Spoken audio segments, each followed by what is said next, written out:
দিল যে তোরা হইলে বাপ মায়ের সবচেয়ে খারাপ সন্তান। বাংলাদেশের সকল পুলিশ হইলে কুলাঙ্গার, এদের জন্মের ঠিক নেই। আমার কথা হইলো যে ভাই, বাংলাদেশে 2,20,000 পুলিশ, আমি মাইনে নিলাম বাংলাদেশে 2 লক্ষ পুলিশ বাপ মায়ের খারাপ সন্তান, কুলাঙ্গার, মূর্খ। আমি এক মধ্যবিত্ত ফ্যামিলির ছেলে, আমার নুন অন্তে পান্তা ফুরায়। আমার 14 গোষ্ঠীতে গভর্নমেন্ট জব কেউ করে না। আমি কোনো কোঠার পুলিশ না, আমি সাধারণ কোঠায় ভর্তি হয়েছি। আমার এই চাকরিটা হবে আমি কখনো আশাও করিনি। আল্লাহ আমার রিজিক লেখছিল পুলিশের চাকরি, আজ আমি চাকরি করি, আজ আমি কুলাঙ্গার। আমি একজন স্টুডেন্ট ছিলাম, আমি এইচএসসি পাস করে এখানে আসছি।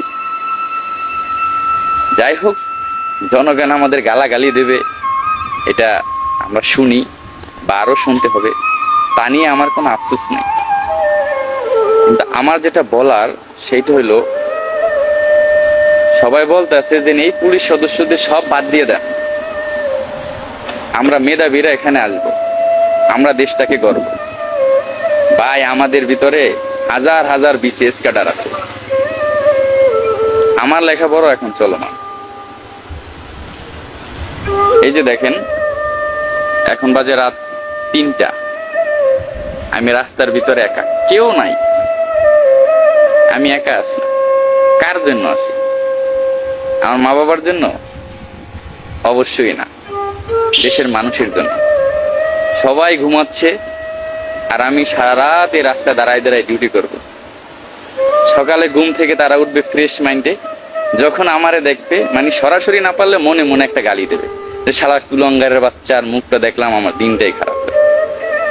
তাতেও আমার কোনো আফসোস নেই। কিন্তু কথা হইলো যে মেধাবী স্টুডেন্টরা যে আসবে, বাংলাদেশে তো আবার সরকার গঠন হবে। আওয়ামী লীগ আসুক, বিএনপি আসুক, জামাত আসুক, XYZ যে কোনো সরকার আসতে পারে। দেশের পরিস্থিতি তো আবারও খারাপ হতে পারে। তখন এই যে নূতন করে যে পুলিশ বাহিনী গঠন হবে বা যারা আসতে চাচ্ছেন, ভাই আপনাদের কি গালি দেবে না? কিন্তু আপনারা তো কুলাঙ্গার মায়ের সন্তান না, আপনারা তো আদর্শ মায়ের আদর্শ সন্তান। আপনারা বাংলাদেশ গঠন করার জন্য পুলিশ বাহিনীতে আসতে চাইছিলেন, তো আপনাদের তো তখন গালি দেবে। কেমন লাগবে তখন আপনাদের?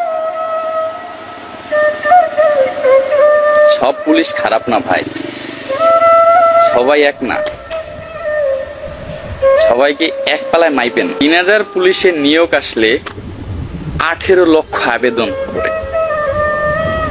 এই 18 লক্ষ ফ্যামিলির যে ছেলে মেয়ে, এরা তো খারাপ সন্তান না, এরা মা বাবার আদর্শ সন্তান। সামনে পুলিশের বড় নিয়োগ আসতেছে, পুলিশের অনেক ভ্যাকেন্সি। এখানে কি ভ্যাকেন্সি খালি থাকবে?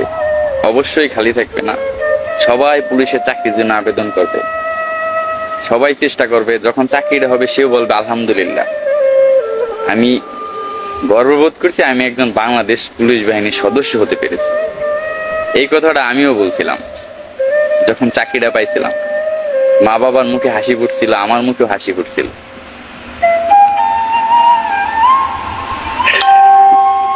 আসলে এগুলো নিয়ে কষ্ট পাবার কিছুই নাই। আমরা জনগণের গোলাম, স্বীকার করি। জনগণের সেবা করা আমাদের দায়িত্ব। হয়তোবা জনগণের আমরা ঠিক মতো সেবা দিতে পারতেছি না, এর জন্য হয়তোবা আমাদের এত গালাগালি করে। কিন্তু আমি একটা কথা বলবো সবাই, সেইটা হলো ভাই, আমি খারাপ হতে পারি, আমার মা খারাপ না, আমার বাবা খারাপ না। প্লিজ মা বাবা নিয়ে কখনো গালি দিয়েন না। অনেকে আবার বলবেন যে শালা তুই পোশাক পরে ভিডিও করতেছো কেন?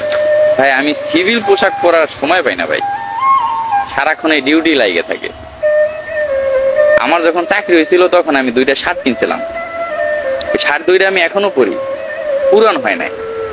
আমার চাকরির বয়স 2 বছর, আমি হিসাব করলে 2 বছরে 40 দিন ছুটি পাইছি।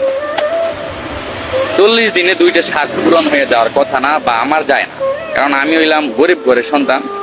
আমার 40 দিনে 2টা শার্ট পূরণ হয় না। আমি ওই শার্ট 2টা আরো 2 বছর পড়তে পারবো ইনশাল্লাহ, ঠিক আছে। কিন্তু এখন এই পোশাক পরে ভিডিওটা করতে বাধ্যই হইলাম। যাই হোক, আমি আর কখনো পোশাক পরে ভিডিও করব না।